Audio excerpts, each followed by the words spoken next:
bienvenidos a Fundación Telefónica. Mi nombre es Juan de Bacua, trabajo en el equipo de educación de Fundación Telefónica. Tengo el agrado de comentarles un poquito qué es la Fundación, no sé si la conocen. Ya estamos hace un tiempo largo trabajando en lo que es la educación, la cultura digital, la innovación y la tecnología. Construimos y desarrollamos proyectos para familias, docentes, para el público en general prácticamente, talleres presenciales, a distancia, virtual. Lo que venimos trabajando desde hace ya más de 10 años. Este año reinauguramos este edificio histórico, sobre todo porque acá al lado tenemos la Central Juncal. Y al mismo tiempo tenemos 3 muestras de arte a las que invitamos, cuando tengan algún tiempo libre, algún momento, a sumarse, a participar y a observarla con las visitas guiadas y a cualquier otro tipo de talleres que estamos trabajando. En este marco de ciclo de conferencias, aprovecho también para saludar a toda la gente que nos está viendo vía streaming, ¿sí? Les comentaba recién a la colega, esta charla, al igual que todo el ciclo de conferencias de neurociencia y educación, se realiza vía streaming. Estas charlas se graban y van a tener la oportunidad de verlas, difundirlas, viralizarlas, o si quieren compartirlas, es la idea de este tipo de acción. Y al mismo tiempo quiero invitarlos a que se inscriban o a que participen a la próxima charla, la cual se va a trabajar ya más el tema de las emociones vinculadas al aprendizaje. Realizado ya este marco y este contexto, paso a presentar a las estrellas de esta presentación. Tenemos a la señorita María Eugenia Podestá y a Sonia Fox. Ambas son especialistas en la materia. Me había prometido no leer su currículum, pero la verdad era más que interesante, así que en 3 breves líneas lo voy a hacer. En el caso de María Eugenia, es magíster en educación de la Universidad de Bath, de Reino Unido, posgraduada en educación de la Universidad Católica Argentina y licenciada en bioquímica de la Universidad de Buenos Aires, ¿no? Un dato que me ha marcado importante: es miembro del directorio del proyecto de Escuelas del Bicentenario, un proyecto súper ambicioso que si algún día tienen la oportunidad de revisarlo, búsquenlo en la web, que es más que interesante. Es coautora y escritora de una gran cantidad de libros que no tiene sentido que me los ponga a leer, y ni mucho menos a leerlo. Y por último, en el caso de Sonia Fox, ella es especialista en educación por la Universidad de San Andrés, licenciada en psicología educacional por la Universidad Católica, profesora en pedagogía y psicología por la Universidad Católica. También es coautora del libro El cerebro que aprende.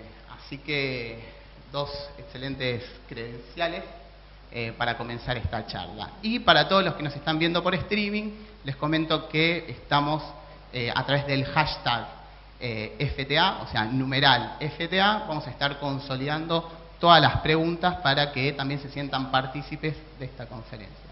Dicho esto, sean bienvenidos. Gracias. Bueno, muchas gracias.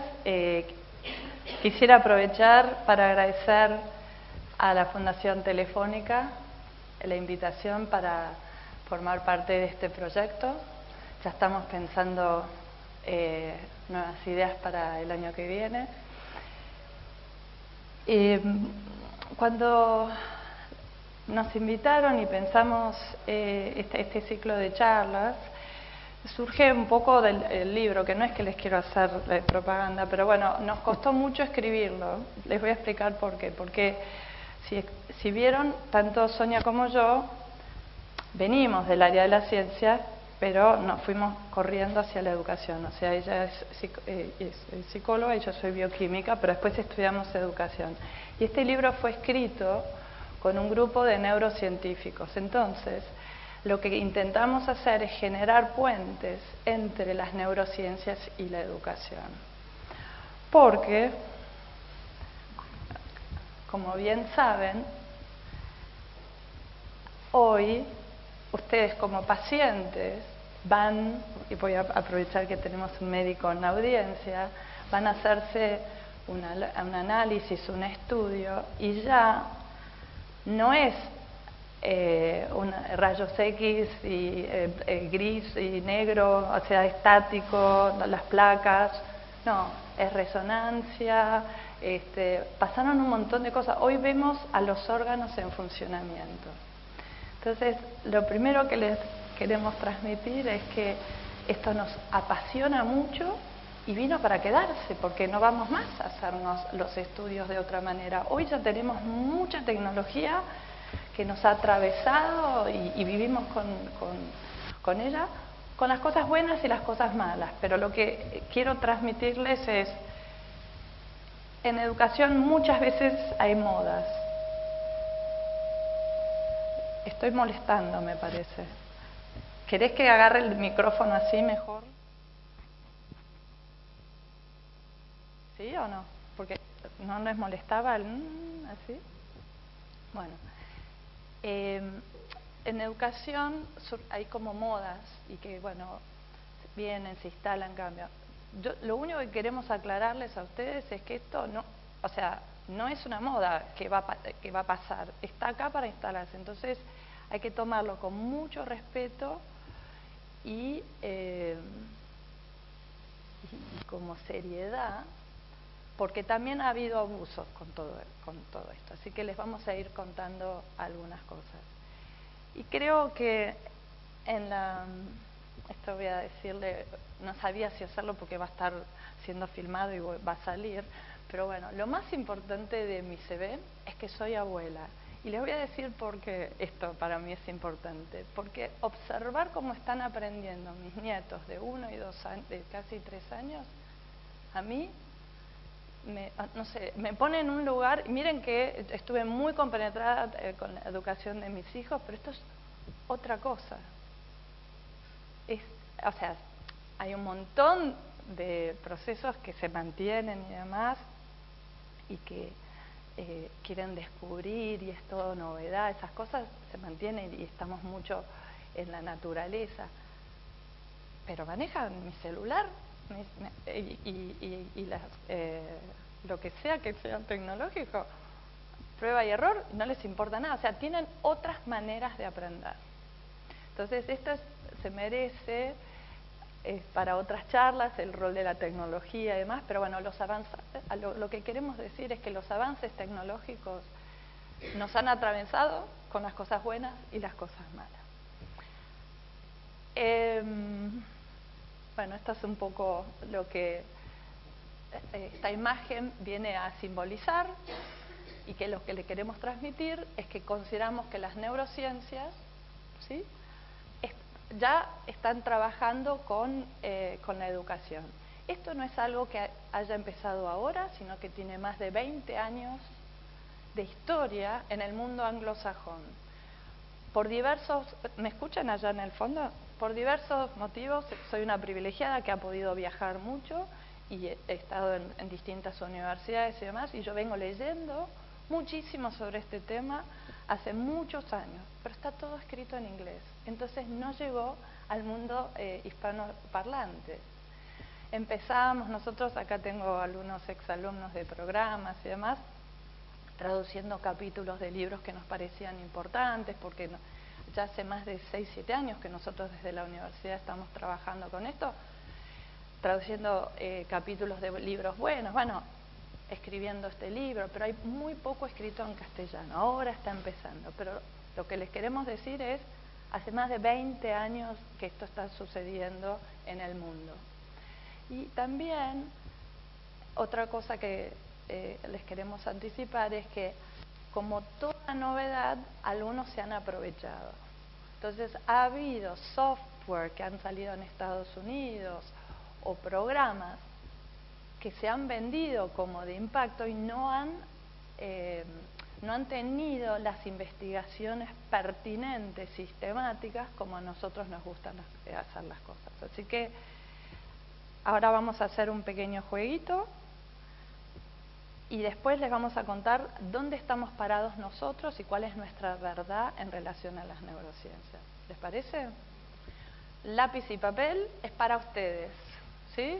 Vamos a hacer un verdadero o falso, vamos a tener algunos enunciados, ¿sí? que vamos a ir pasando y ustedes anotan verdadero o falso o no sé. Total, lo que queremos es, al final del recorrido, ver si hemos respondido a algunas de estas preguntas y si surgen dudas o no. ¿Está bien? No, solo El número. el número uno, verdadero o como falso. ustedes quieran, pero para hacerlo más dinámico, si les parece. ¿Alguno que quiera leer? Vale. Por ahora, escriban lo que... O sea, hay recorridos diversos, así que... ¿Estamos para la 2? ¿Sí? A ver. Perdón por la propaganda, pero después van a ver por qué lo puse y demás.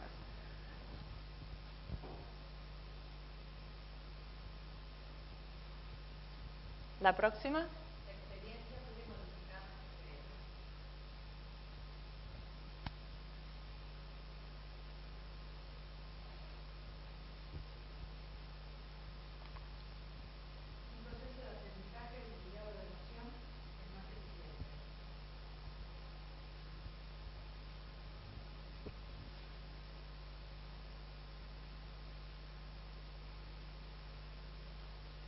A ver, ¿quién quiere leer? ¿Sí? La verdad es que el tema de distintos cambios y empleando distintos métodos activa redes más complejas de los cerebros.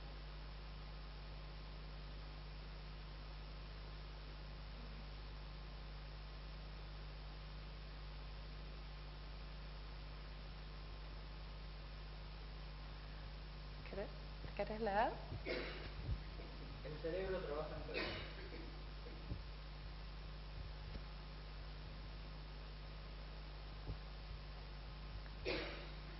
El cerebro envejecido no puede aprender.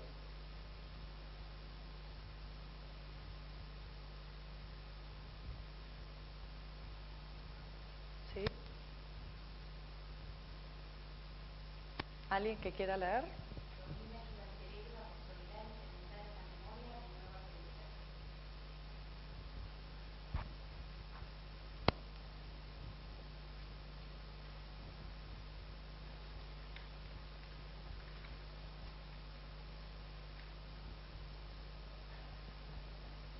Sergio.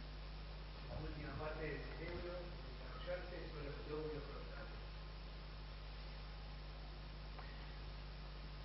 Por ahora no sabemos ni dónde quedan, ¿no? Pero es por acá.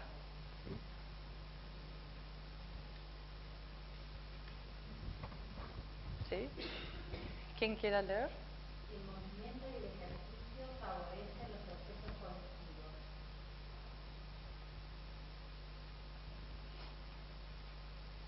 Creo que es la última, ¿no?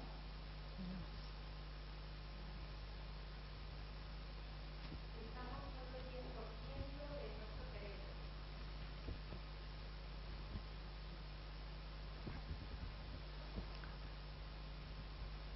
Bueno, ahora a descansar y vamos a tratar de ir viendo si a lo largo de la charla podemos ir respondiendo estas cosas, entonces cuando van surgiendo, ¿sí? Esto, tal cosa, digamos, ¿sí? Esto era lo que les estábamos contando al comenzar la charla. Miren en el mundo los distintos lugares, por elegir algunos, los distintos centros en el mundo donde están trabajando neurocientíficos y educadores. Hoy, hacer investigación que no es interdisciplinaria es mi verdad y tengo algunas ideas para decir por qué lo son, pero no tiene mucho sentido porque uno aprende muchísimo del otro. Y las preguntas, estoy trabajando con economistas en el análisis de los resultados PISA, por ejemplo, y la verdad que mis preguntas son diferentes a las de ellos, y es muy interesante uno cómo se complementa y se ayuda con el otro. Bueno, y ¿Vieron cuando les estábamos contando que les queríamos transmitir desde dónde estamos parados nosotros? Nosotros somos una universidad que intenta hacer las cosas bien, un lugar donde se investiga, ¿sí? No estamos haciendo mucha investigación en esto, estamos haciendo algunos intentos de investigación, pero les voy a contar qué son estos números y estas palabritas o cuadrados. Un grupo de neurocientíficos y educadores en Inglaterra se juntaron a trabajar durante mucho tiempo, varias semanas, y surgieron algunos enunciados que se pusieron, todos se juntaron, es la suma de esto, que nunca me acuerdo cuánto es, pero 24, 48, bueno, y le suman 28, y después lo que se hizo fue clasificarlos, ¿sí?, en lo que está bien establecido, lo que es probable, especulación inteligente y neuromitos. ¿Qué quiere decir esto? Dentro de las neurociencias, para empezar por el malo de la película, hubo muchas malas interpretaciones, no ya ahora hacer plata con las neurociencias, sino malas interpretaciones sobre lo que dicen las neurociencias. Alguno que anda circulando por ahí es que el cerebro derecho es el cerebro creativo o el hemisferio creativo y el izquierdo el racional y demás. El cerebro trabaja en red. Hay zonas, ya sé que me empiezan a mirar así porque todos hemos aprendido, yo también, pero esto se sabe, uno ve el cerebro con sensores y se están iluminando distintas partes del cerebro y no es que es uno de un lado y el otro. El cerebro trabaja en red y el hemisferio derecho, izquierdo, no. Hay localizaciones, o sea, no vamos a decir que toda la parte del habla no tiene su localización, la parte visual y demás, pero trabaja en red y se iluminan distintas partes del cerebro. ¿Sí? ¿Me siguieron con esto? Un ejemplo de neuromito. Otro es, y ahora les vamos a explicar por qué esto, es que dicen, sí, usamos solo el 10% de nuestro cerebro. ¿Por qué es un neuromito? ¿Y por qué lo definimos así? Porque no hay investigaciones sistemáticas a lo largo de años en humanos que comprueben ese enunciado. ¿Se entiende? Entonces hacemos un salto cualitativo y lo que está bien establecido es exactamente esto. Investigaciones sistemáticas en animales y en humanos que comprueban lo que uno está diciendo. ¿Se entiende la diferencia? Lo que es probable es que ha habido muchas investigaciones, pero todavía hay resultados contradictorios en humanos. Entonces se ha avanzado sí con animales. Especulación inteligente es que, bueno, están en proceso y todavía no hemos llegado a, digamos, la combinación de la cantidad de experiencias y de investigaciones que comprueben. Ahora, esto es hoy. La velocidad de cambio es rapidísima, porque lo que se está invirtiendo hoy en investigaciones sobre el tema es impresionante. No sé cuántos de ustedes están familiarizados con el capital que ha puesto el presidente Obama para solamente hacer investigación sobre el cerebro, pero millones de dólares. O sea que esto va a cambiar rápidamente y las cosas que están acá muy probablemente empiezan a estar en lo que está bien establecido. ¿Sí? ¿Cómo venimos? ¿Se entiende esto? O sea, desde un lugar de universidad nosotros hablamos únicamente de aquellas cosas, y lo que vamos a contar es lo que está bien probado a partir de las investigaciones.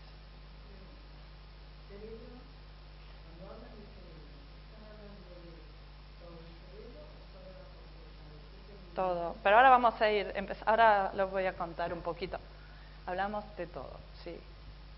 Sonia, acordate que si yo me olvido alguna cosa o se te ocurre una idea, acá vale, ¿eh? Sí. Tracy Tokuyama. Tracy Tokuyama. tenemos toda la bibliografía, porque esto, lamento decirles que creo que hay 2 libros escritos en castellano, el resto está todo en inglés, todo. Ahora te voy a contestar. Imagen. ¿Quién les parece que puede ser? Bueno, buscamos una imagen de Mozart. Nace con el temporal derecho sano, es un área especialmente desarrollada en gente que trabaja con la música y demás. Nace en el seno de una familia de músicos. Y en un momento y en un lugar donde la música y las artes florecían y se le daba un lugar muy importante a todo el tema, en Europa en esa época. ¿Sí? ¿Estamos de acuerdo? Ahora, ¿qué hubiera sucedido si Mozart hubiese nacido en mi casa? Donde me encanta la música, pero no tenemos oído musical, ¿sí? De padre sin oído musical, en una Inglaterra puritana de Cromwell, donde era todo gris y no podía haber música y demás. ¿Qué les parece que hubiera sucedido? Estaría dando conferencias. Está bueno, nunca me habían dicho eso.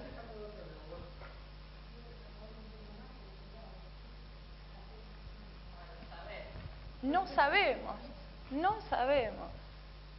¿Sí? Entonces, un poco este pequeño ejercicio es para dejar en claro lo siguiente. Nuestra postura no es biologicista, no es que nosotros somos nuestros genes y nada más, y nuestro ADN y demás. La experiencia modifica nuestro cerebro constantemente. Entonces, natura y nurture, ¿sí? Nuestros genes y todos los estímulos, porque a medida que van recibiendo estímulos, se producen algunas cositas que no quiero empezar a contar, que hacen que nuestro cerebro esté cambiando constantemente. Mellizo, si comparamos cerebros completos de mellizos univitelinos, o sea, que tienen el mismo composición genética, ¿sí? Y con la misma mamá y el mismo papá, no es que los separamos, los llevamos a otro lado, no. Cada uno tiene sus filtros, recibe distintas cosas y percibe distintas cosas. Uno estudia esos cerebros, son diferentes. Ya nuestro cerebro, yo antes de venir acá, me fui a ver la muestra y yo dije, ¡oh, Dios, qué lindo que está esto! Y bueno, uno ya, y a mí seguro ya se me generaron otro tipo de conexiones neuronales y demás. Está en constante cambio nuestro cerebro, ¿sí? Una autora que trabajamos muchísimo, porque yo tenía que hacer esto. Pero te lo estoy diciendo yo. Ah, bueno. Blakemore y Fried son 2 autoras inglesas que trabajó mucho sobre el autismo, pero después, porque ¿qué fue lo interesante de esto? Y que nos olvidamos de decir. Nosotros cuando nos acercamos a INECO para trabajar, y ustedes estuvieron con María Roca, y creo que después viene... Con Becky viene Manet. Sí. Ellos trabajan con la patología, o sea, van pacientes. Y nosotros fuimos y dijimos, no, nosotros queremos acercarnos desde la normalidad para ayudar a los docentes, a los directivos, a los papás, a que tengan otras herramientas para entender cómo aprende el cerebro, qué cosas están pasando. Pero sería muy poco profesional de mi parte, y el de Sonia, decir que somos especialistas ni en autismo, ni en dislexia, ni nada. Estas son algunas conversaciones, o una conversación que estamos iniciando, pero a partir de la normalidad, ¿sí? Y de entender qué es lo que va pasando con este cerebro que está en constante estímulo. Natura versus nurtura, la biología no es un destino, es notable el papel que la experiencia tiene sobre la formación de la mente. ¿Estamos bien? Entonces ese famoso dicho que dice lo que natura non dà, Salamanca non presta, no va más. porque, y esto sí que nos da mucho orgullo, nosotros desde la Escuela de Educación, nuestra misión es contribuir a mejorar la calidad y equidad en la educación. Y trabajamos muchísimo con alumnos de escuelas en contextos muy desfavorables. Si nosotros creyésemos que un chico que no estuvo bien estimulado y no recibió todo lo que sabemos que tiene que estimular, no se puede revertir, estamos mal. Creo que hay muchísimo para hacer, lo que pasa que hay que estar, nos cuesta muchísimo y siempre uno siente que está nadando desde atrás. Pero hemos trabajado con chicos en escuelas, en realidad con docentes que trabajan en chicos en contextos desfavorables, y creo que lo más importante es cambiarles la mirada a esos docentes que con estos chicos sí se puede. ¿Sí? Bien. Nuestro actor principal es todo el cerebro, ¿está bien? No vamos a entrar en las distintas áreas y demás. Pasemos. A ver, esta partecita puede ser un poquito pesada, voy a tratar de hacerla lo más ágil posible. ¿Cuántos de ustedes se acuerdan del sistema nervioso y la unidad funcional del sistema nervioso? Sistema nervioso, cerebro, sí, médula y demás. ¿Cómo se llamaba esa? Bueno, ok, las neuronas, ¿sí? Bueno. Actriz principal, la neurona. Ven que hay como una especie de estrella con prolongaciones y un cuerpo citoplasmático, ¿sí? Que termina con prolongaciones. ¿Cuántos de ustedes estuvieron en la charla de Diego? Bastante. Ahí les dijeron todo. ¿Qué se acuerda? A ver, vamos a hacer. Pero acá vale equivocarse, este es el espacio. Si ustedes le tuvieran que decir a alguno de los que estuvo acá, ¿qué se acuerda de las neuronas a los que no estuvieron acá y lo que es la sinapsis y demás? ¿Alguno se anima a decir algo? Si los te estoy poniendo en un aprieto, perdón. ¿Bien? Sí, muy bien. Muy bien. Muy bien. Ok. Lo importante, muy bien, vení, ella es una neurona 1, neurona 2, ¿sí? En las químicas, ¿sí? Las neuronas no se están tocando, hay un espacio sináptico y el estímulo es eléctrico, ¿sí? A lo largo, si tuviera... ¿Tenemos...? Puntero, sí. ¿Puntero? Apretando el rojo, la rayita roja. ¿Ven? Esta parte sí es eléctrica, ahí, hasta que llega a todos estos lugarcitos, cambia la permeabilidad el celular y se liberan. Voy a pasar al próximo. Esto estaría representando, ¿ven? Estos pedacitos, esto es la terminación de esto, ¿sí? Esto está dibujado acá en más grande. Para la gente con esa imagen puede llegar a confundir, parece como si hubiese conexión eléctrica entre un y otro. No, por eso. No, digo, pero esa imagen hace confuso por rayos. Sí, sí. Así es. Entonces, todo a lo largo del axón hay transmisión eléctrica, ¿sí? Después tenemos estas vesículas que tienen neurotransmisores, son elementos químicos, y ahí es donde actúan los fármacos, y ahí es donde actúa el alcohol, retardando tiempos de reacción, porque viene el estímulo nervioso eléctrico, ¿sí? Rápidamente, y después se liberan los distintos neurotransmisores, pero si uno tomó alcohol, este proceso está retardado. Es la única razón, y por eso la velocidad de reacción es mucho más lenta.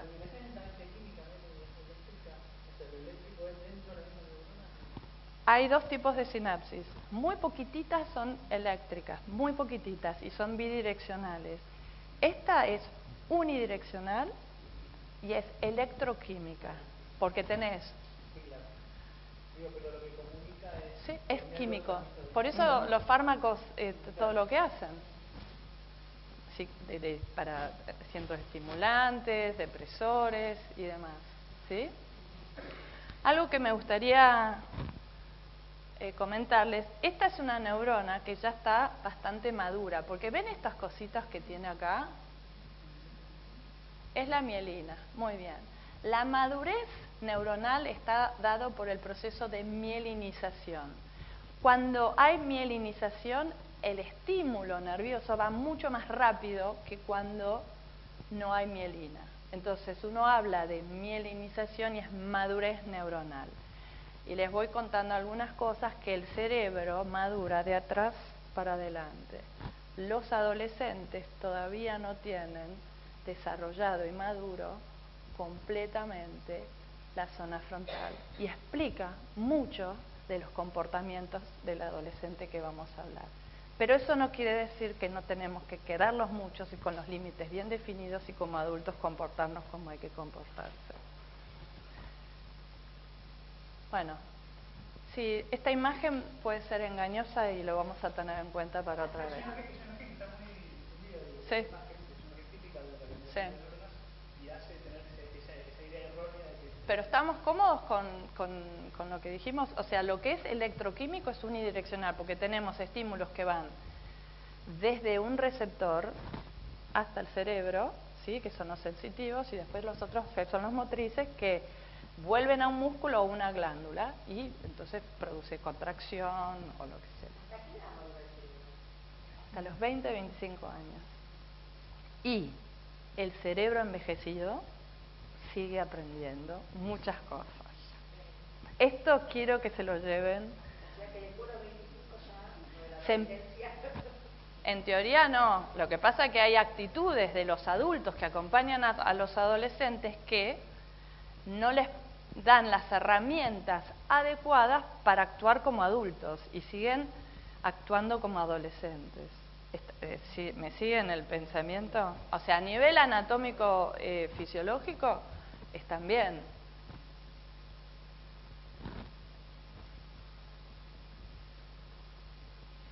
Algunos ejemplos. Hay muchísimos más neurotransmisores, pero en este caso, uno de los, ¿dónde está? La dopamina, ¿sí? Van a ver, lo mencionamos como ejemplo, van a ver lo que realiza. Vamos a hablar de... ¡Uy! Perdón. Les conté el final de la historia, perdón. Bueno. Endorfinas. ¿Cuándo se liberan endorfinas? ¿Quiénes hacen deporte acá? Salen a correr. ¿Cómo se sienten después de correr? ¿No se sienten bien? Bueno, eso es por la liberación de endorfinas. Eso es un término que ya lo han escuchado muchísimo. Bueno, esa sensación de bienestar, bueno, van a ver el tema de la serotonina responsable para el sueño y qué es lo que hace, la dopamina. La dopamina es un neurotransmisor que se aumenta en respuesta a premios y experiencias positivas como el juego, humor, ejercicio, placer del logro. ¿Qué pasó con el juego en la escuela? ¿Qué pasó con el humor? ¿Qué hicimos con eso? ¿No? ¿Cómo se sienten ustedes después de reírse? Bueno, eso te pone en un lugar de aprendizaje y de atención y de motivación totalmente distinta. ¿Qué estamos haciendo en las aulas que no estamos permitiendo que esto ocurra? Los únicos que se salvan son los de nivel inicial. Vuelvo a decirlo, porque estuve en una conferencia donde vengo diciendo esto porque piensan al chico de una manera totalmente distinta y después empezamos a atomizar todo.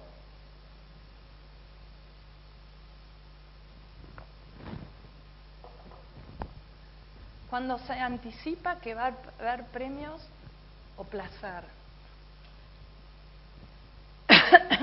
Y está muy asociado con la atención, toma de decisiones y funciones ejecutivas.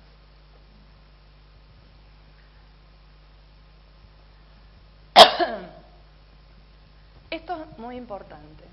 Las neuronas del recién nacido son inmaduras, ya que, ¿se acuerdan lo que dijimos? Carecen la capa protectora de mielina y además existen pocas conexiones entre ellos. ¿Por qué se une neurona 1? Lo agarré con el celular, con el neurona 2. No te sientes adelante, sino te voy a agarrar una a una. Bueno, cada vez que hay estímulos y se empiezan a generar lo que se llama sinapsis. El aprendizaje es lo que uno lo podría definir con sinaptogénesis, que es la generación de muchas sinapsis que favorecen circuitos neuronales para el aprendizaje. Y cuando uno vuelve a entrar desde un lugar diferente, pero vuelve a visitar ese mismo circuito neuronal, eso se afianza y cada vez se potencia. Por eso es importante generar esto del aprendizaje significativo, es linkearlo con cosas que el chico ya tiene de antes, ya tiene formado un circuito neuronal aprendido. Ahí la veo con ceño fruncido, te perdí, ¿no? No, después vengo con una pregunta. Bien, ahora trato de terminar la idea y lo paso. Miren que los veo re así acá. Pregunten, íbamos a hacer algo más formal, pero me parece que la audiencia permite que hagamos esto. Lo que digo es, uno nace con cierto número de neuronas. Las que no generan sinapsis con otra neurona se poda, no más. Entonces es muy importante los estímulos que uno produce. El aprendizaje son estímulos constantes, se supone que con humor, juego, diversión, motivación por el aprendizaje, ¿sí? Y esto va generando circuitos neuronales. Pero hay un montón de aprendizajes que los chicos ya tienen de antes y que nosotros no podemos estar mirando en el cerebro a ver qué circuito neuronal tiene y demás, ¿sí? Pero sí esas preguntas de tratar de, a ver, cuando uno está con un tema, pero hacer las preguntas para ver cuánto sabe y poder como enganchar en este circuito neuronal que el chico ya tenía, ¿no? Formado.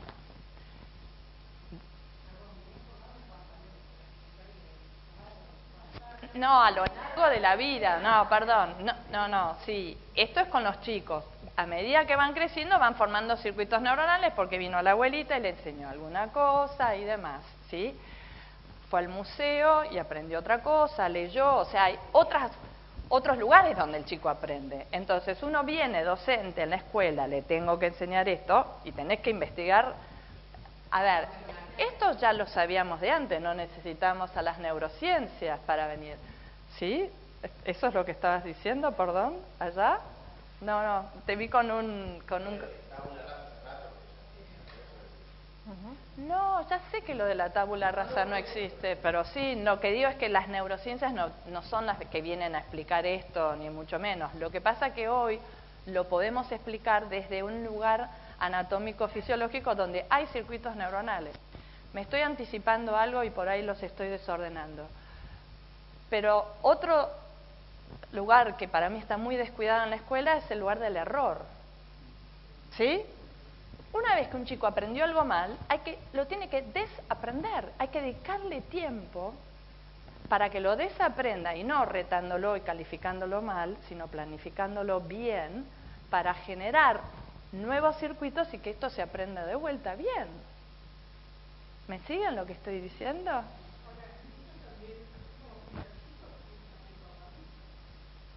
Por supuesto.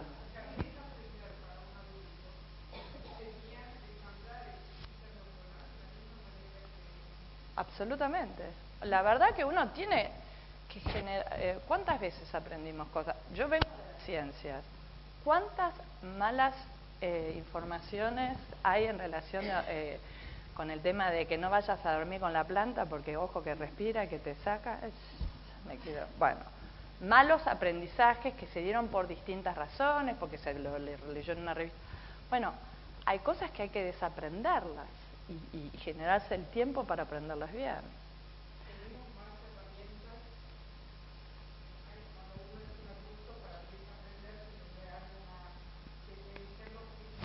Por supuesto. Por supuesto.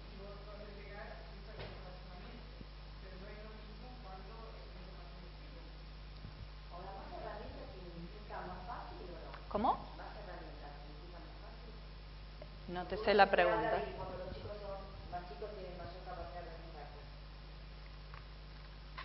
No te puedo seguir lo que me estás queriendo preguntar. Respecto a lo que dice ella, Sí. que el adulto también tiene que desaprender para volver a aprender. ¿Eso significa que cuando uno es adulto es más fácil que cuando es chico o no? Los procesos se viven. El problema del adulto, lo que yo pienso, es la necesidad de cambio. Es para desaprender y aprender, hay que tener una actitud de querer. Me parece que, bueno, no sé si es más fácil o no. La verdad que hay que ver en el ambiente que uno está desarrollando la situación de aprendizaje. Es más libre, está menos condicionado. Pero tiene otras herramientas. Ahora.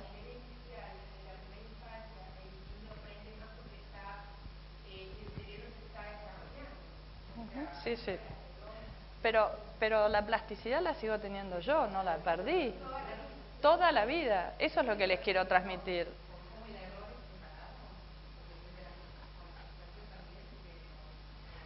El error del aprendizaje. A ver, yo mezclé, por ahí fui media rápida en mi afirmación.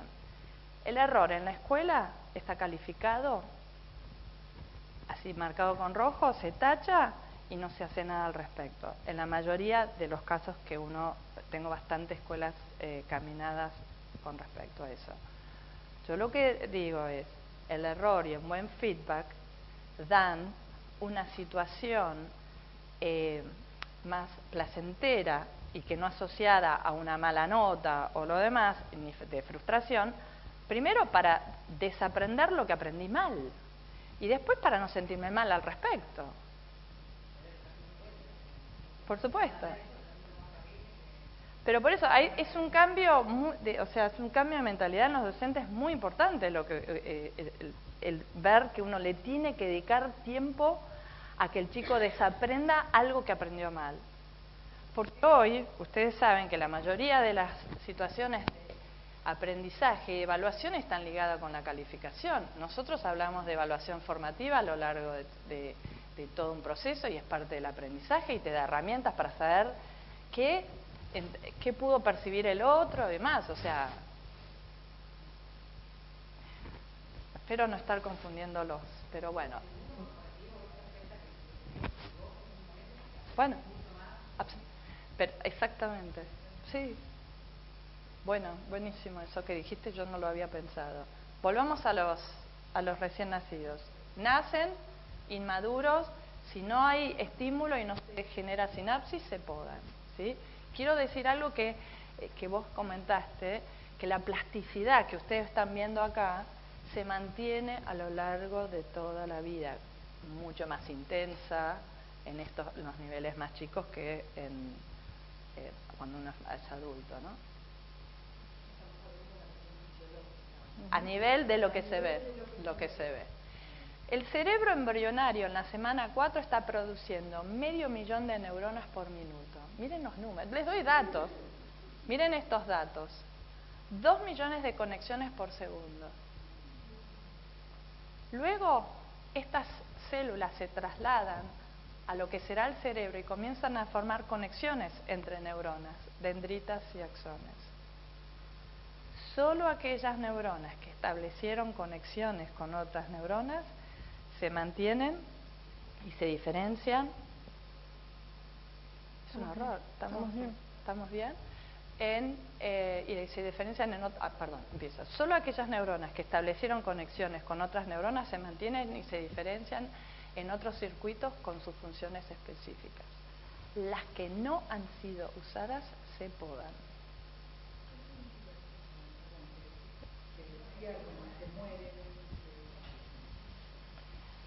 Ahora, no se desaparece completo. Por ejemplo, uno aprendió a andar en bicicleta y después no lo utiliza. El cerebro tenemos muy poquito espacio, entonces se poda parcialmente porque te subís a una bici y te volvés a andar. Los malabaristas que uno ve cuando están tienen muy desarrollado cierta parte del cerebro, dejan de hacer esas pruebas, eso después se poda, ¿sí? Pero no es completo.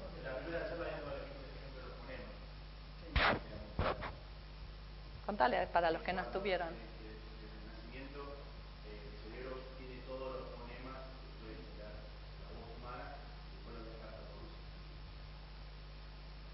Gracias, muy buena esa asociación.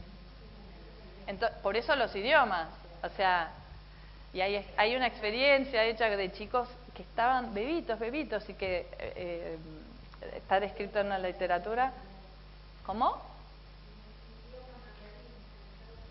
Bueno, que estaba al lado de un vecino que hablaba, no sé si era en japonés, pero una lengua nada que ver, y le había quedado esos pequeños estímulos de cuando eran chicos, pero sus padres tenían otro idioma.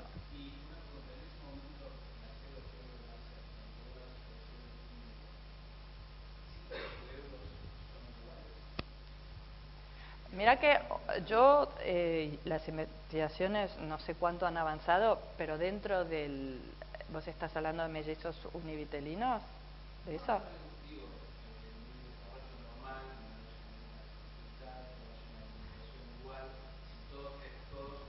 No, no son iguales. No, porque...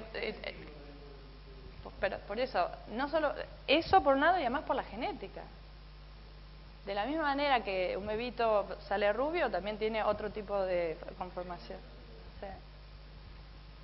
Esto era lo que les estábamos contando nosotros, y hay un libro, un autor, esto se lo súper recomiendo, hay una asociación en Estados Unidos que se llama de Janssen, y esto son dos cortes y diagramas de dos cerebros de chicos de 3 años. Miren, noten la diferencia de tamaño, ¿sí? Y esto estaría representado acá por la escasa conexión interneuronal interneuronal. ¿Qué pasó con este cerebro? ¿Qué les parece? No fue estimulado lo suficiente. Mientras que estos, ¿ven? Hay un tamaño mayor, y miren la densidad de conexiones y de neuronas, o sea, de sinapsis entre ellos. No, sí se recupera, sí, y eso es lo que yo les quería. Pero lo que pasa es que tenés que matarte para llegar a eso. ¿Cómo haces para pasar de acá a acá? ¿Sabés qué?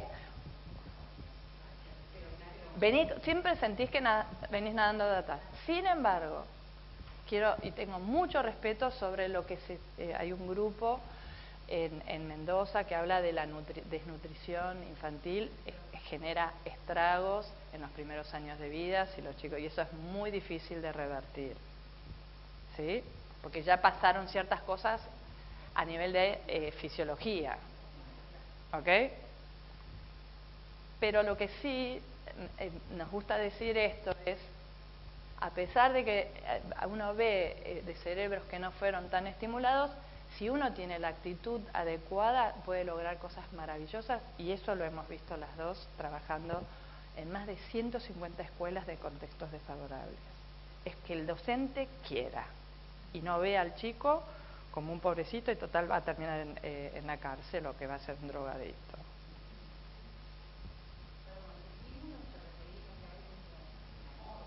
Todo, las emociones, todo, que venís y le decís, bueno, vamos a leer juntos, o todo. Ahora vamos a leer medio rapidito. Cerebro adolescente. ¿Sí?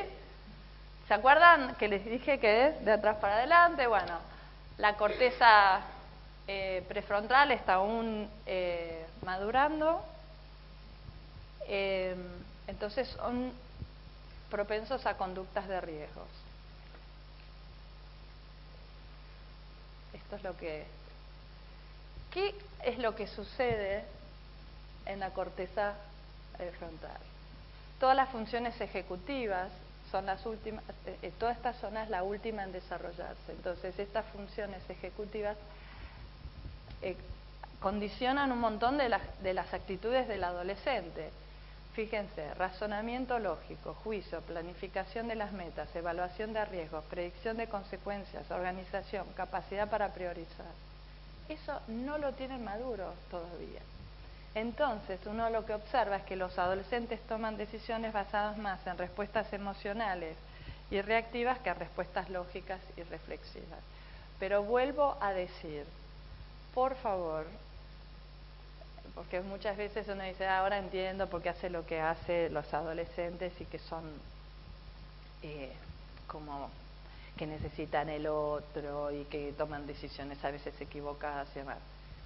La presencia del adulto que los quiere y con marcándole límites no puede con ningún cerebro adolescente. Eso sépanlo, y no quiero que se malinterprete, que uno diga, bueno, pobrecito por el cerebro. No, pobrecito, pero estas son, así es, yo te quiero y estas son las cosas que podés hacer y no podés hacer.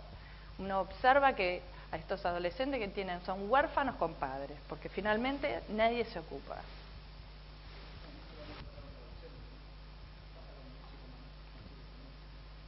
Bueno, pero eso se ve en el adolecer, la infancia que sucedió. Esto viene, es un proceso. Entonces, les pido a chicos más chicos que hagan este tipo de cosas como si pudiesen tener ya desarrollado estas cosas, que sobre todo la primaria, un poco incoherente, ¿no? El sistema educativo es un poco incoherente de eso. Sí, la gradualidad de ciertas competencias de pensamiento es muy importante y hay que ir poniendo. Lo que pasa que uno ve que además se busca lo mismo dentro del mismo la clase, y hay distintos recorridos y hay distintos niveles de maduración y demás. Y hay ciertos hábitos que pueden ayudarte, ¿no? Digamos, para que el cerebro en el adolescente, por ejemplo, dos cosas, yo trabajo en secundaria, dos cosas que pasan con los chicos que dicen que duermen re poco. Bueno, ahora voy a hablar sobre eso. Y también, por ejemplo, el tema a veces que no desayunan, que vienen bien. Y creo que estas dos cosas... Absolutamente. O sea, que habría como que volver un poco a eso tan trillado de los hábitos. Tan básico. Pero es tan básico que nos ayudaría para eso, ¿no? Pero ¿cuántos chicos se levantan? Y no estoy hablando de clases sociales, alta y baja, pasa lo mismo. Se levantan y no hay nadie que desayune con ellos. O vienen al colegio y se descomponen. ¿O no? ¿Qué te pasó? Y es que no... ¿Y se levantan? Bueno, o sea, qué sé yo no me imagino que mis hijos se hubieran ido y que no hubiera estado, aunque sea para... No lo hice, a veces uno no lo puede hacer, pero digo, me levanto antes para tratar de estar con ellos, ver qué comen, con qué cara se levantaron. No me hablé de vieja, pero bueno, está bien, pero estar. Bueno, los adolescentes necesitan trabajar hacia metas a largo plazo, progresar y dar pasos cortos, aliento y apoyo, pensar antes de actuar. Esto era un poquito lo que muy rápidamente quería decir, que cuando hablábamos de estímulos. Tenemos el entorno, ¿sí? Estos son los distintos sentidos, ¿sí? Que tenemos receptores por distintas partes del cuerpo. Entonces llegan los estímulos, eso... ¡Uy! Oh. Esto se transforma en memoria sensorial, pero tiene que pasar una serie de cosas que vamos a ir hablando para que esto se transforme en memoria a largo plazo. Y una de las cosas que hay que hacer es dormir, porque durante el sueño se libera, pero durante cierto número de horas de sueño se libera serotonina y eso cementa los aprendizajes. ¿Sí? Voy a ir medio rápido, volvemos muy rápidamente a esto, lo que está bien establecido y lo que es probable. ¿Y por qué decimos que cada cerebro es único? Porque de acuerdo a las conexiones que tú... Bien, por la genética y por los distintos estímulos. Y esto, el cerebro trabaja en red y cambia constantemente con la experiencia, ¿sí? Es un poco lo que hablamos. Absolutamente, todo. Hay experiencias positivas y lo bueno es, bueno, yo la verdad que tengo muchos años y me han pasado que no todo me salió bien. Me dio mucha bronca que no me saliera bien. Pero después que se me fue la bronca, pienso y se transforma en aprendizaje. Y esta es digamos, lo bueno de envejecer, y es de poder transformar todas nuestras acciones y nuestros aprendizajes en algo valioso.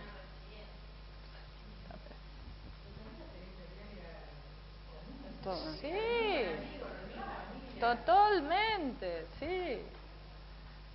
Algunos estudios, esto de los pianistas, bueno, no quiero ir, porque la verdad que no nos dimos cuenta y está tan amena y tenemos otras cosas para contarles. ¿Estamos de acuerdo con esto de la neuroplasticidad? ¿Qué quiere decir? Que está constantemente cambiando. Lo que no se usa se poda, después aparece otro, más estímulos, sigue. Obviamente que la velocidad de sinapsis mía no es la misma de mi nieto de 3 años.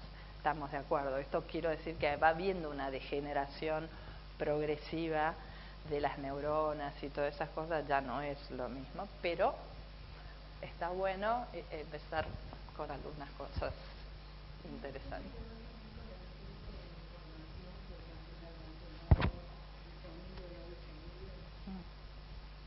Sí, a ver, me parás así yo no... Ahí está.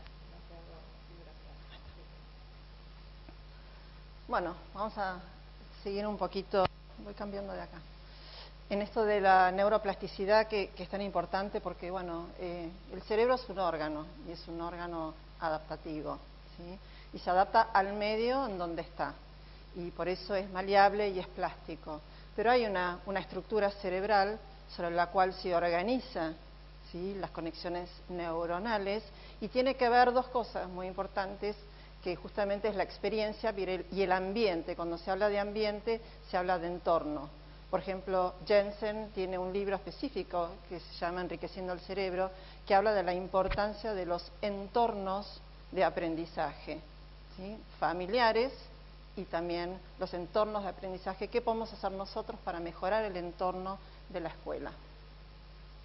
Y esto, la imagen anterior, ¿por qué pusimos? Porque, bueno, porque nada está grabado en piedra cuando hablamos del cerebro, ¿sí? Hay plasticidad, hay cambios, por eso la imagen que pusimos.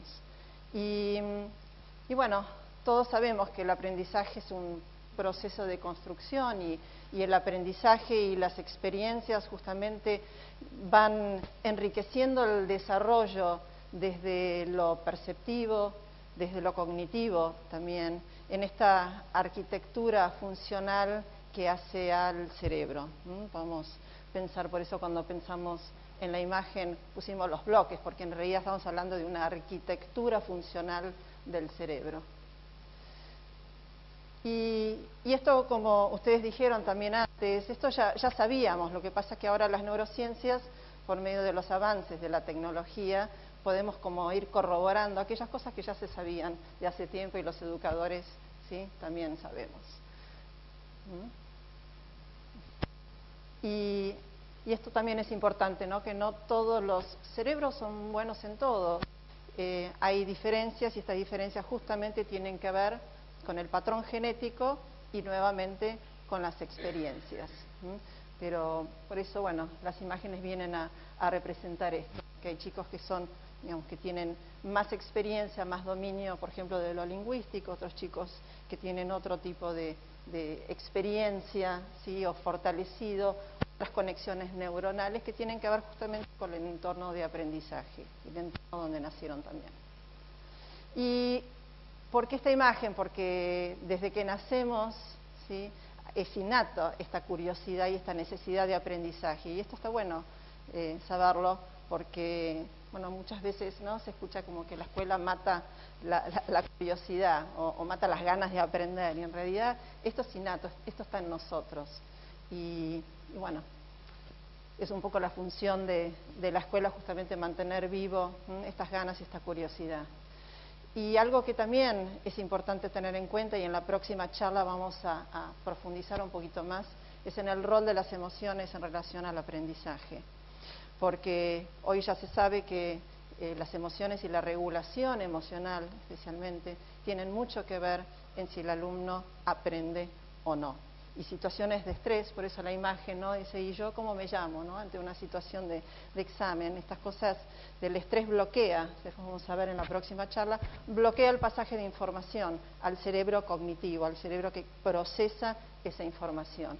Entonces, bueno, en relación a los entornos, poder planificar entornos que estén libres de estrés son importantes, ¿sí? Y también tener en cuenta que en lo vincular en la relación de los docentes con los alumnos y la relación entre los alumnos, estas cuestiones se vienen jugando en forma bastante importante, ¿no? Entonces, bueno, para el docente es un trabajo difícil, es complejo, porque no solamente tiene que prepararse él, pero también tiene que poder conocerse, regular sus propias emociones cuando entra al aula, porque uno también llega a la escuela y al aula con una mochila cargada.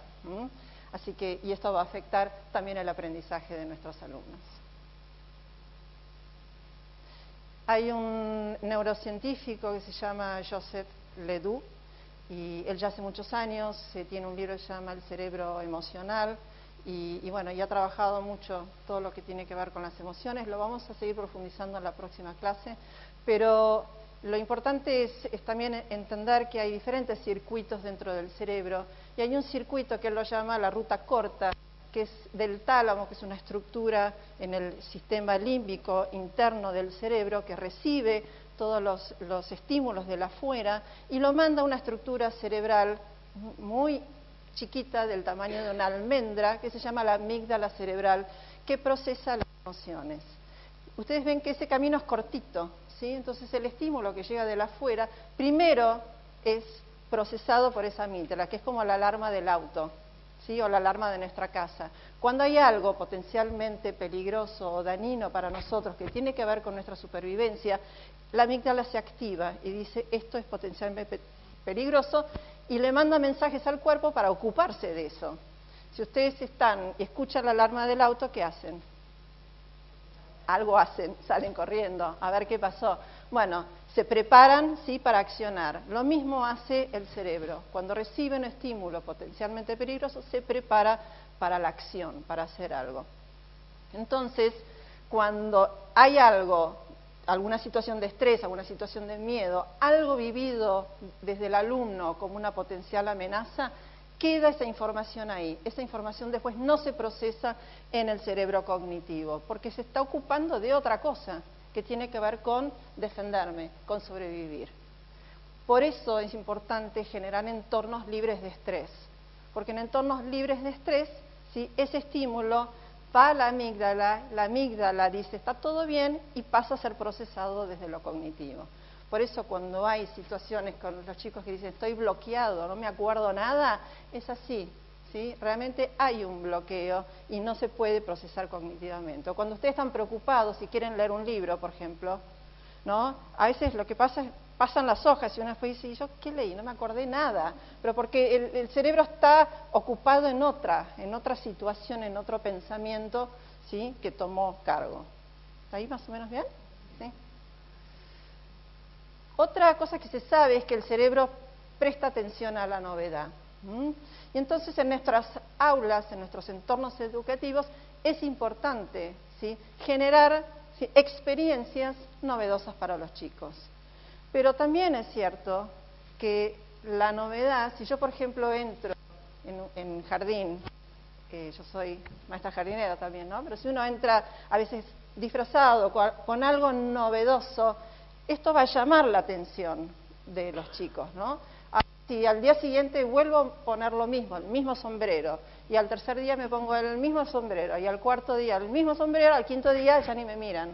No les llama la atención eso, porque eso produce acostumbramiento al cerebro, ¿sí? Entonces, bueno, hay que tener en cuenta estas cuestiones como para poder planificar, ¿sí?, actividades que sean, ¿sí?, que tengan una renovación, para que no produzcan ese acostumbramiento. También el cerebro, ¿sí?, focaliza todos los estímulos en forma focalizada, pero también periférica, mucho más de lo que uno cree. Por eso también es importante en cuanto al entorno ver qué ponemos, por ejemplo, en las paredes, ¿sí? Porque a pesar de que nosotros creemos que no están prestando atención a todo lo que, ¿sí?, lo que se puede ver. Procesa el cerebro todo. Por eso también hay que tener en cuenta que no haya contaminación visual, porque a veces en las aulas hay mucho puesto y lo ideal es ir poniendo de a poco en forma, digamos, constructiva junto con los alumnos y renovar con esto de la novedad que produce acostumbramiento, ir cambiando.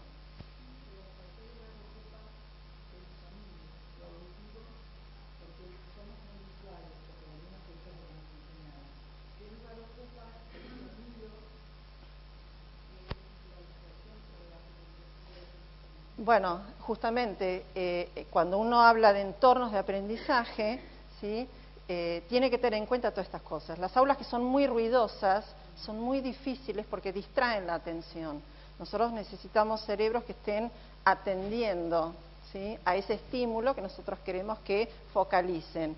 Cuando hay otros estímulos fuertes, como por ejemplo, me ha pasado de estar en aulas muy cerca de la calle, en plena capital, con colectivos, a veces, ¿no? Esto se produce acostumbramiento, pero uno que entra de afuera dice, qué ruido que hay en esta aula. Bueno, estos muchos estímulos, ¿sí? Que el cerebro tiene que ir procesando, y es difícil esto cuando hay que focalizar en algo. Uh-huh. Está apagado. ¿Pero se escucha? Yo tuve tres hijos que aprendieron distintos. El del medio estudiaba escuchándolo así, con toda la música a Bob Marley, tirada en el piso, hija, no tomás, y yo, o sea, yo decía, ¿cómo está aprendiendo? Y yo lo veía, y no, tuve que aprender que hay otras maneras de aprender, o sea, existen distintas maneras y el sonido afecta de distintas maneras a las personas. Nosotros hacíamos prácticas en el laboratorio de esto y los chicos traían la música que ellos podían escuchar justo antes. ¿Sí? O sea, hay distintas ejemplos, no como lo que les enseñé a las mujeres, ¿no? Entonces, el cerebro responde que tiene estímulo. Está limpiando la habitación, obviamente todos los días se tienen la habitación en la cabeza. Entonces, ¿qué te digo cuando te da eso? Cierra la puerta y vuelve a entrar. O con los perfumes, porque si hace un perfume, lo sentí al rato, si no entra otro, no lo siente. perfecto, muy bueno. Tiene que ver con esto del acostumbramiento. Todo, sí, por eso. Cuando hablamos de entorno, Jensen en este libro habla muchísimo de esto, ¿no?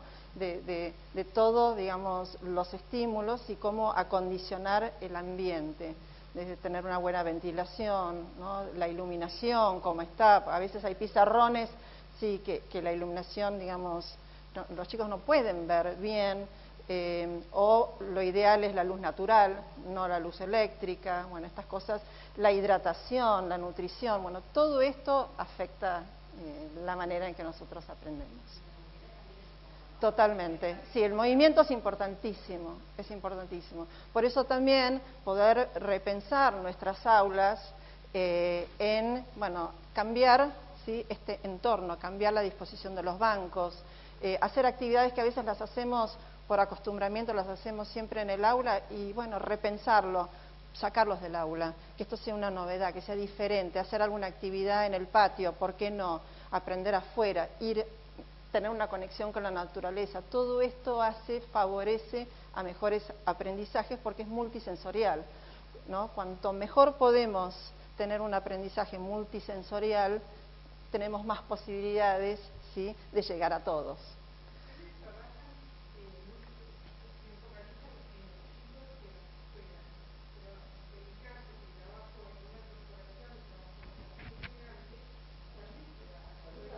Sí.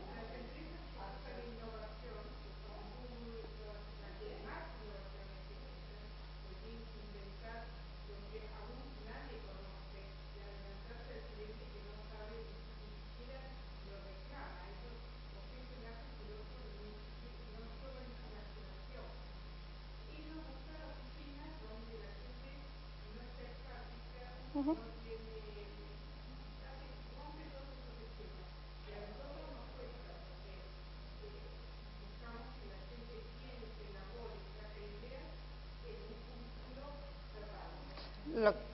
Lo que pasa que, claro, sí.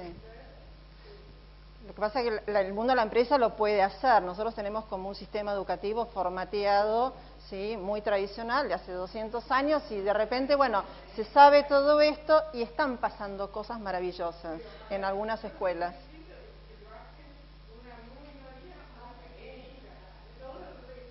Sí. Uh-huh. Sí.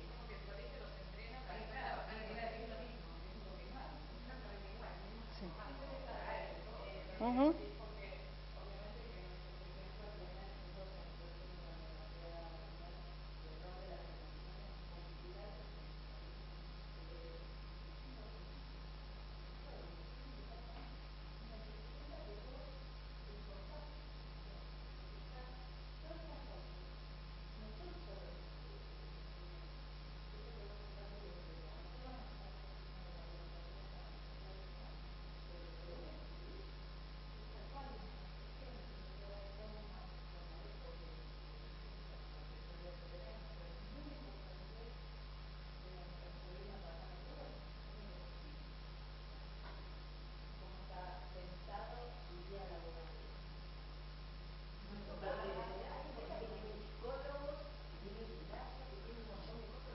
Y está entrando todo lo que tiene que ver con la inteligencia emocional, ¿no? El campo emocional está entrando a la empresa muy fuertemente y todo lo que tiene con esto de los estímulos. En China, por ejemplo, en una empresa que yo conozco, hacen cortes durante el día con música. Entonces, cuando hay una música ambiental, sí, muy tranquila, y ellos salen a los pasillos y hacen sus ejercicios de relajación, de respiración. Sí. Bueno, porque pues estamos sabiendo mucho más, ¿no? Cómo funcionamos mejor. Y esto también es muy importante, ¿no? En las escuelas, por lo menos poder seguir sosteniendo esto, que a veces se nos ha hecho difícil con el tema de la seguridad. Cada vez sacamos menos a los chicos hacer experiencias y bueno, la exploración, el cerebro en acción, ¿sí? Es lo que da estas ganas para seguir conociendo y aprendiendo y da un sentido a ese aprendizaje. Están mucho más motivados a aprender cuando están conectados con algo que tiene sentido para ellos. Y bueno, nuestra escuela es un poco esto, ¿no? Es como si fuera un vaso con agua. Cuando llegamos a la escuela está todo unido, pero la escuela nos viene como a separar.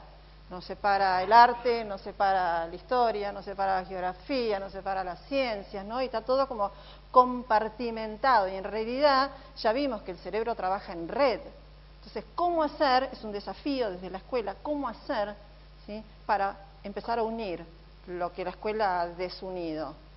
Y tenemos desde la universidad y de la Escuela de Educación algunas experiencias muy interesantes que creo que no tenemos tiempo de contar, pero uno es un proyecto de arte, creatividad y bienestar que se viene haciendo en Ciudad de Buenos Aires hace ya 3 años, donde justamente el arte atraviesa la currícula y se trabaja con música, con artes visuales, ¿sí? Para poder aprender mejor historia, geografía, las ciencias, muy interesante. Así que bueno, el que quiera, en los 3 niveles, en jardín, en primaria y en secundaria. Mayor impacto en escuela media. Sí. Pero bueno, trabajar, porque son artistas que están trabajando en las escuelas con los docentes. Cuando hablo de mayor impacto, ¿Sí? es donde hace una gran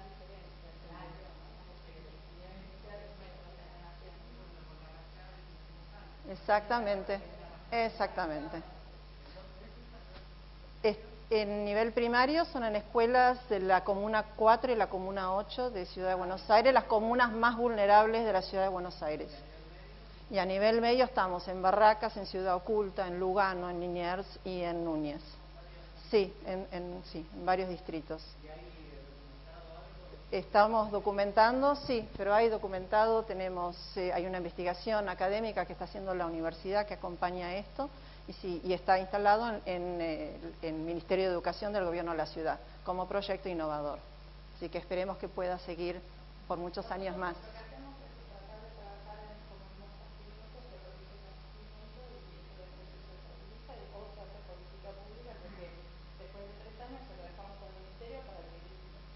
Lo tome como proyecto.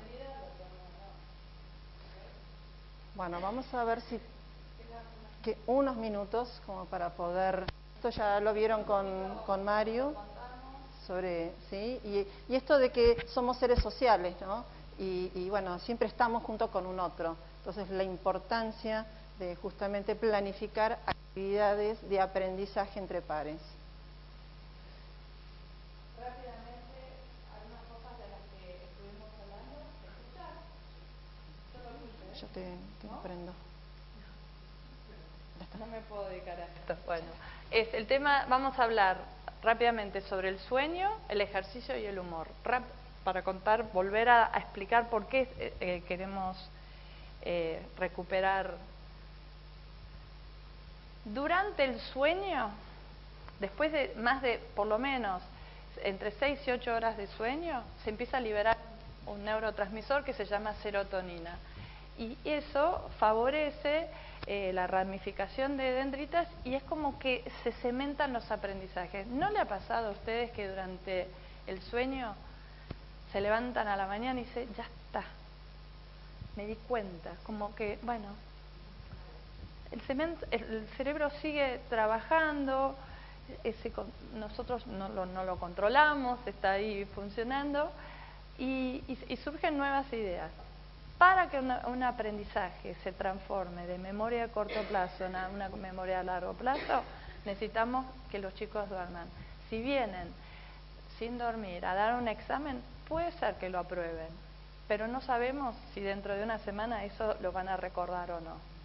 Entonces, no quisimos ni entrar y nos sorprendió que Diego Colombek, a quien nosotros admiramos muchísimo, no lo haya mencionado.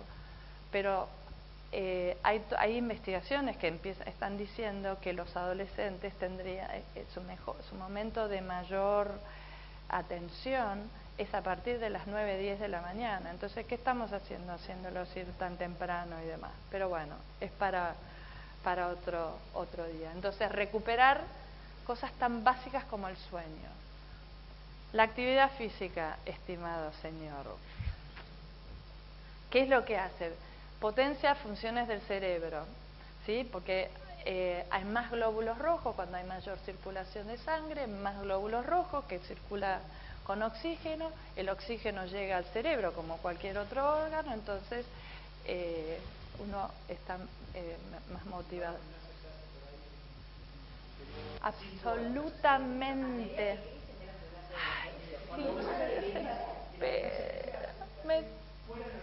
Sí. Sí, extra programático. Extra programático, no sé.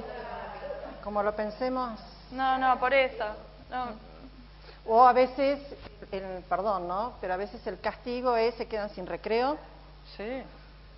No, por eso. A ver, en jardín por lo menos necesitan media hora de actividad física todos los días.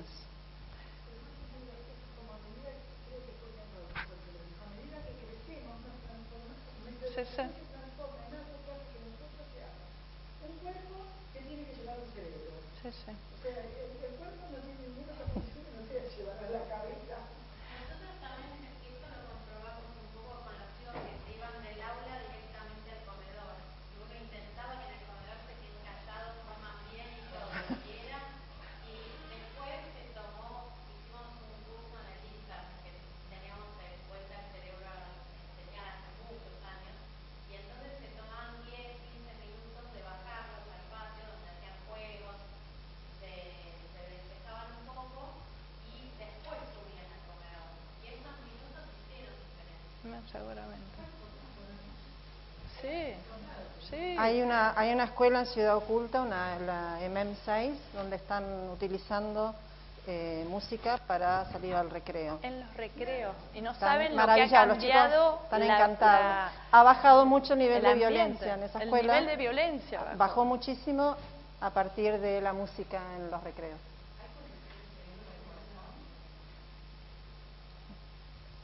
No. A ver, el corazón como es un músculo que está inervado por acá tenemos el nervio vago, o sea, hay nervios que llegan, pero es desde el sistema nervioso, no desde el cerebro. El dolor en realidad en el cerebro. Ahora absolutamente las emociones están en el cerebro. No destruirles el corazoncito tenemos del amor, pero la verdad hay que empezar a dibujar cerebritos porque está ahí adentro. Lo que pasa es que el corazón late frente a una emoción, pero la emoción se procesa tratando en el de cerebro. responder un poco lo tuyo, o sea, el corazón muchas veces empieza a tener bradicardia o taquicardia, además, por emociones y cosas que suceden en el cerebro. Entonces, desde ese lugar sí hay conexión, pero no es que... Bueno, Sí, no, totalmente. bueno, pero está bien. Tenemos que cerrar, ¿eh? Rápidamente, mejora el humor. Tenemos que terminar. porque Sí. ya- Y el humor en nuestras clases, beneficios fisiológicos, bueno, todo lo que ahí ya tienen. Y vamos a ir rápidamente, voy a pasar esto, ¿eh? Dale. Ujú. Resumiendo, cómo aprende mejor nuestro cerebro cuando nos sentimos bien, el contenido es significativo, activo, tenemos guía apoyo, usamos lo que aprendemos, reflexionamos con el tema de la metacognición, planificamos y demás. Para terminar, volvemos a el verdadero o falso y a ver si estamos cómodos y ya está. ¿Sí? La número 1, ¿los cerebros humanos son tan únicos como los rostros? ¿Sí? ¿Se acuerdan? Es la genética más todos los estímulos. ¿El cerebro derecho es el cerebro artístico? ¿No? Hay cursos hoy circulando con desarrollo de su cerebro hemisferio derecho, su cerebro derecho. ¿La experiencia puede modificar nuestro cerebro? O sea, un proceso de aprendizaje desligado de emoción es más eficiente, ¿no? Y vamos a desarrollarlo en mayor profundidad, Sonia, en el próximo encuentro. El abordaje de un tema de distintos ángulos y empleando distintos métodos activa redes más complejas en nuestro cerebro, porque, bueno, fortalece los circuitos neuronales y vamos entrando. ¿El cerebro trabaja en red? ¿Sí? ¿El cerebro envejecido no puede aprender? Falso. No lo desarrollamos muchísimo, pero bueno, eso es así. Esto quiero que se lo lleven a las que son de mi edad y los que son de mi edad. Y lo mejor que les puedo decir es aprendan algo nuevo, distinto a lo que vienen a hacer. Si son buenos en algo, sigan aprendiéndolo, pero aprendan algo nuevo, distinto. Dormir ayuda al cerebro a consolidar y cementar en la memoria el nuevo aprendizaje. La última parte del cerebro en desarrollarse son los lóbulos frontales. El movimiento y el ejercicio favorecen los procesos cognitivos. Y usamos solo el 10% de nuestro cerebro. ¿Qué es esto? ¿Qué es esto? Es un neuromito. Incorrecto. No lo sabemos. No se han hecho aún investigaciones vinculadas con eso. Bueno, muchas gracias. Ha sido muy placentero.